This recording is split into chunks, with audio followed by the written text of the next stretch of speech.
जननी जन्मभूमिश्च स्वर्गादपि गरिष्यसि। साथियों, किसी भी सभ्यता के स्तंभ उसकी संस्कृति, परंपरा, रीति रिवाज, पर्व एवं त्योहार होते हैं।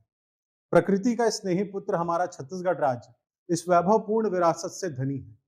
यहाँ प्रकृति के लिए प्रेम हमारे रीति रिवाज व पर्वों में स्पष्ट परिलक्षित होता है। इसी का एक उदाहरण है भादो कृष्ण पक्ष अमावस्या, जिसे पिठौरा अमावस्या भी कहा जाता है, को मनाया जाने वाला हमारा पोला त्योहार। छत्तीसगढ़ के इस पारंपरिक त्योहार पोला के चलते बाजारों में भी खास रंगत देखी जा रही है।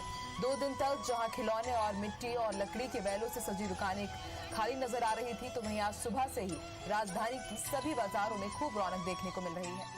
पोला से हम सबकी बचपन की सुनहरी यादें जुड़ी हैं। बच्चों में यह पर्व विशेष रूप से प्रिय है। तो आइए जानते हैं पोला पर्व से जुड़ी कुछ विशेष बातें। सबसे पहले, त्योहार का नाम पोला क्यों पड़ा? साथियों, भगवान श्री कृष्ण की कथा तो हम सबने सुनी है कि कैसे उनके मामा कंस ने मथुरा से विभिन्न दैत्यों को भेजा था बाल कृष्ण जी का वध करने के लिए, और उन दैत्यों में से एक था पोलासुर। तो भगवान श्री कृष्ण ने इसी दिन अर्थात भादो के कृष्ण पक्ष अमावस्या के दिन पोलासुर का वध किया था। इसीलिए तब से लेकर आज तक ये त्योहार पोला मनाने की हमारी परंपरा रही है।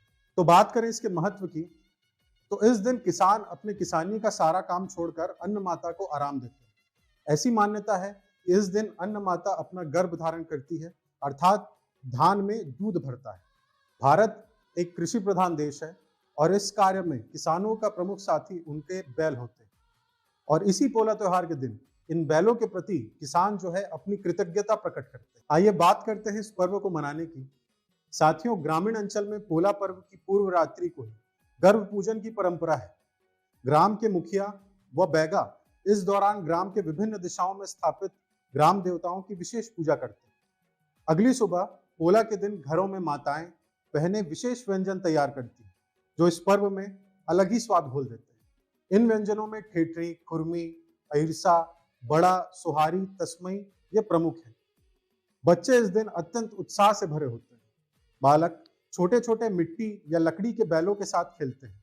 वह खेल खेल में ही कृषि परंपरा की शिक्षा प्राप्त करते हैं तथा बालिकाएं मिट्टी के खिलौने बर्तनों के साथ खेलती हैं। पोला पर्व का बच्चों के साथ साथ बड़ों को भी इंतजार रहता है। वे इस दिन बैलों को सजाकर उनकी पूजा करते हैं। फिर शुरू होता है दौर पोला के खेलों का। इस दिन बैलों की दौड़, पोला पटकनी तथा बैल श्रृंगार की प्रतियोगिता आयोजित की जाती है। साथियों, हमें अपनी संस्कृति के संरक्षण और विकास के लिए हमें अपने त्योहारों से जुड़ा रहना चाहिए। आशा करता हूं कि आप इस त्योहार पोला को बड़े उत्साह के साथ मनाएंगे। सहस्त्र अकादमी परिवार की ओर से आपको पोला त्योहार की हार्दिक शुभकामनाएं।